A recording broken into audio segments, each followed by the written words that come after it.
TRS के कारगुजार सदर व वजीर वल्दी नज़्म व नस्क के.टी. रामाराव मुसलसिल आज दूसरे दिन भी गुजरात की बिल्किस बानो के मुजरिमीन की रिहाई के खिलाफ ट्विटर पर मरकज की मोदी हुकूमत को तनकीद का निशाना बनाया।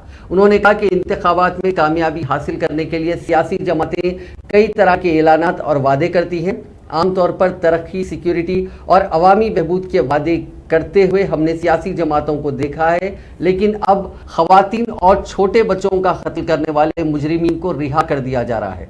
उन्होंने कहा कि इस तरह के मुजरिमीन की रिहाई या उनकी सजा में कमी को हम कभी भूल नहीं पाएंगे। एक और ट्वीट में केटीआर ने जुबली हिल्स इज्तिमाई असमत रेजी के वाक़े का भी तज़किरा किया।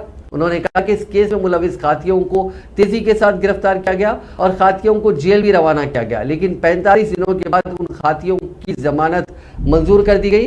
केटीआर ने कहा कि कानून के मुताबिक हमारी हुकूमत जानियों को सजा दिलवाने तक अपनी जद्दोजहद जारी रखेगी। उन्होंने कहा कि छोटे बच्चों के कानून यानी जुवेनाइल आईपीसी और सीआरपीसी में खामियां पाई जाती हैं, इसलिए खातियों को जमानत मिल रही है। उन्हें जमानत से रोकने के लिए सख्त कानून साजी की जरूरत है। इस सिलसिले में उन्होंने सख्त खवानीन बनाने का मुतालबा किया। उन्होंने कहा कि असमत रेजी के मुकदमे में मुजरिम करार दिए जाने वाले शख्स को उसकी मौत तक जेल में रखा जाए। उन्होंने कहा कि उम्र कैद की सजा को हकीकी मानों में अमल करने की जरूरत है।